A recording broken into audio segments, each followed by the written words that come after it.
പേര് സുരഭി ശങ്കർ. ഞാൻ എറണാകുളത്താണ് താമസിക്കുന്നത്. മലപ്പുറം ജില്ലയിലെ ഐ.ടി അക്കാദമിയിൽ നിന്നാണ് ഞാൻ PPTC കോഴ്സ് ചെയ്തിരുന്നത്. ഓൺലൈൻ വഴിയായിരുന്നു കോഴ്സ് ചെയ്തിരുന്നത്. ഈ കോഴ്സിനെ പറ്റിയും ഈ അക്കാദമിയെ പറ്റിയും എനിക്ക് പറഞ്ഞു തന്നത് എൻ്റെ ഒരു ഫ്രണ്ടാണ്.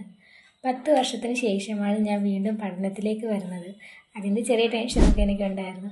കാരണം എങ്ങനെയായിരിക്കും എന്തായിരിക്കും എന്നൊക്കെ അറിയാത്തത് കൊണ്ട്. പക്ഷേ എനിക്കതൊക്കെ മാറി. 2-3 ദിവസത്തെ ക്ലാസ്സോടൊക്കെ മാറി. ടീച്ചർമാരുടെ സപ്പോർട്ടും, ടീച്ചർമാർ അത്രയും ഫ്രണ്ട്ലി ആയിരുന്നു ഞങ്ങളോട്. ഞങ്ങളുടെ ബാച്ചിലുണ്ടായിരുന്ന എല്ലാവരോടും തന്നെ ടീച്ചർ ഒരുപോലെ ഫ്രണ്ട്ലി ആയിട്ടും ഞങ്ങൾക്ക് എല്ലാവർക്കും ഒരുപോലെ ഫ്രീഡവും തന്നിട്ടാണ് ഞങ്ങളുടെ പഠനം പൂർത്തിയാക്കാൻ ഞങ്ങൾക്ക് സാധിച്ചത്.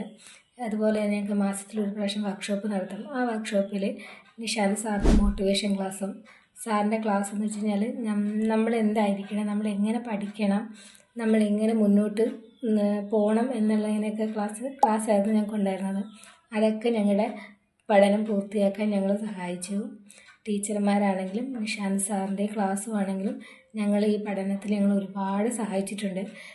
അതുപോലെ തന്നെ ഞങ്ങൾക്ക് ട്രെയിനിങ്ങിൻ്റെ സമയത്താണെങ്കിലും ടീച്ചർമാരുടെ സപ്പോർട്ട് ഉള്ളത് കൊണ്ടാണ് ഞങ്ങൾക്കത് ഭംഗിയായിട്ട് പൂർത്തിയാക്കാനും സാധിച്ചത്. പിന്നെ ഇനി ആർക്കെങ്കിലും ഇതുപോലെ ഈ കോഴ്സ് ചെയ്യാൻ താല്പര്യമുണ്ടെങ്കിൽ ഞാൻ 100% ഷുവറായിട്ട് ഞാൻ കോൺഫിഡൻസോടെ ഞാൻ പറയും IT അക്കാദമിയിൽ തന്നെ പഠിക്കണമെന്ന്. അത്രയും കോൺഫിഡൻസും നമുക്ക് വിശ്വസിച്ച് പഠിക്കാൻ പറ്റിയ ഒരു സ്ഥാപനവുമാണ്.